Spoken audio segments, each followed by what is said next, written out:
Asosiasi Pengusaha Indonesia (APindo) telah menyampaikan peta perekonomian di berbagai sektor industri untuk menjadi referensi dalam menyusun maupun memperbaiki beberapa kebijakan yang diperlukan.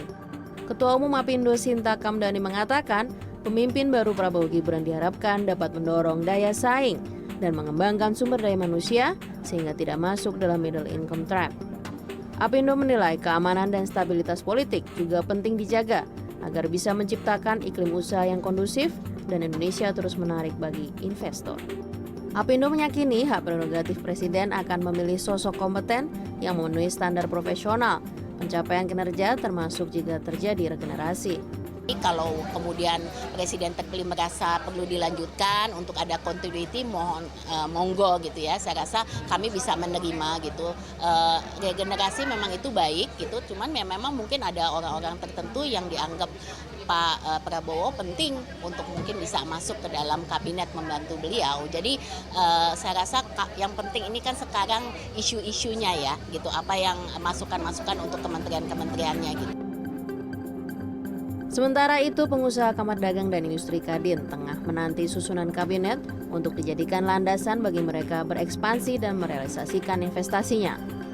Menurut Wakil Ketua Umum Kadin, Suryadi Sasmita, beragam masukan telah disampaikan. Salah satunya dalam rencana program makan siang gratis agar menyasar ke ibu hamil dan anak berusia 1000 hari. Dan yang paling penting, anggarannya tidak membebani APBN. Masih wait and see. Iya, kan kabinet.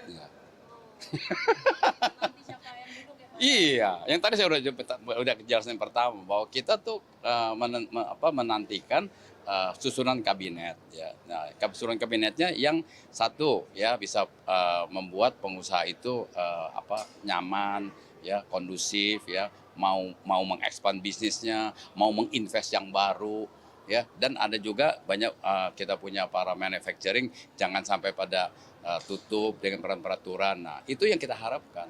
Pengusaha tuh cuman menginginkan ya keadaannya kepastian hukum ya, kondusif ya, aman, tenang. Udah, pengusaha nggak banyak permintaan. Kita maunya berusaha. Nah, ingat, pengusaha itu penting sekali bagi negara. Pertumbuhan ekonomi dari pengusaha, penyerapan tenaga kerja dari pengusaha, bayar pajak dari pengusaha. Nah, kan? Jadi pengusaha itu tuh adalah yang harus dirangkul oleh pemerintah.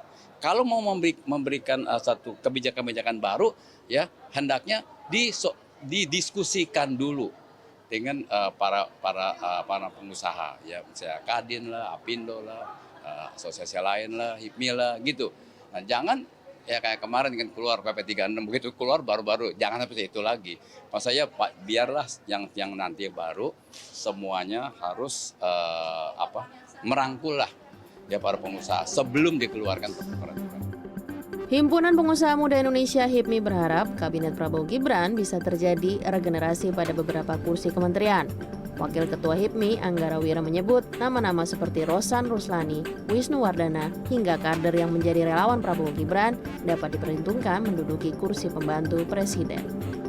Harapannya juga figur-figur yang dicalonkan itu juga walaupun kader partai cuman punya background profesional. Di sisi lain juga ada instrumen relawan, ini juga pastinya juga akan diakomodir juga ya sebagai bagian daripada tim yang memang menurut saya yang loyal ya gitu ya. Yang lainnya juga pastinya ada sisi akademisi, ada birokrat juga. Jadi saya rasa instrumen ini akan menjadi penopang dalam kabinet ke depan. Harapannya memang menjadi jakan kabinet ya, sehingga benar-benar larinya bisa lebih cepat dari sekarang. Tantangan IKN juga kan ini kan ya PR juga, artinya butuh figur-figur yang ada memberikan terobosan. Kabinet Prabowo Gibran akan mengemban tugas berat dalam periode 2024 hingga 2029. Program keberlanjutan dan program baru dengan target pertumbuhan ekonomi di atas 6% diwarnai ketegangan geopolitik baru. Tim Liputan CNN Indonesia.